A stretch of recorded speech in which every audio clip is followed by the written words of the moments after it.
Hello guys, আগের ভিডিওতেই দেখিয়েছিলাম যে আমরা ভাজাভুজিতে গেছি, ইটস ভাজাভুজি। সেখান থেকে আমরা মোমো পার্সেল করে এনেছি। এই হলো মোমোগুলো, সব সার্ভ করা হচ্ছে। বাট মোমো সাইজগুলো যেন খেতে পায়নি। দাম নিচ্ছে এত টাকা, বাট মোমো সাইজগুলো দেখো, দেখেই মনে হবে পোলিও হয়েছে।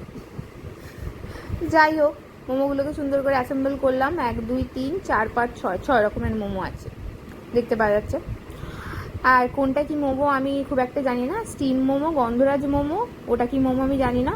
তারপর ফ্রাইড মোমো আছে, একটা কুরকুরে মোমো আছে, আর লাস্টে ওটা উইংস ছিল, আমরা ওটাও জানতাম না ওটা উইংস।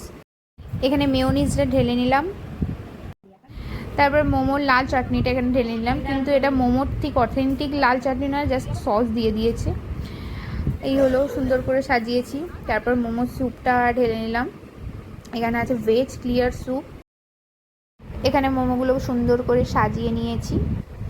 কেমন লাগছে যাকে, আমরা এরকম কখনো খাইনি। তারপর এই সুন্দর দেখে মোমোটাই ফার্স্টে আগে তুললাম। এটা প্যানকো দিয়ে কোট করা, খেয়ে দেখলাম কেমন। বোনের এটা খুব সুন্দর লেগেছে, আমারও মোটামুটি লেগেছে, আমিও টেস্ট করলাম। সত্যি বলতে আমার মোটামুটি লেগেছে, খুব একটা ভালো লাগেনি। তারপর একটু স্যুপটাও খেলাম, স্যুপটা পুরো ঠান্ডা হয়ে গিয়েছিল, যেমন হয় বাড়িতে আনলে ঠান্ডা হবেই। আমরা ক্যামেরা সেট করে বসে পড়েছি। এটা কি মোমো নাম জানি না, বাট এটা স্টিম মোমো। খেতে এটা মোটামুটি ছিল, ওকে ওকে। বাট স্টাফিং খুব কম ছিল মোমোর ভিতর, মানে একেই রোগা, পোলিও হয়েছে, তারপর স্টাফিংটাও যদি কম থাকে কি বলবো। তারপর এটা হলো নর্মাল স্টিম মোমো, যেটা আমি খাচ্ছি, ওটা খেতে ভালোই ছিল, বেশ ভালো লাগছে।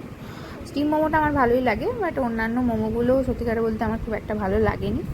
বোন এখানে টেস্ট করছে ফ্রাইড মোমোটা, বাট ওর চামড়া চামড়া লেগেছে, পারেনি। আর এটা উইংসটা কি বলবো, মানে আমরা ভাবতেই পারিনি এটা উইংস, আমরা জানিও না। আমাদের এক্সপিরিয়েন্স মোটামুটি। অন্যান্য সমস্ত মেনুগুলো তোমরা ট্রাই করতেই পারো, ওগুলো কেমন আমরা খেয়ে দেখিনি।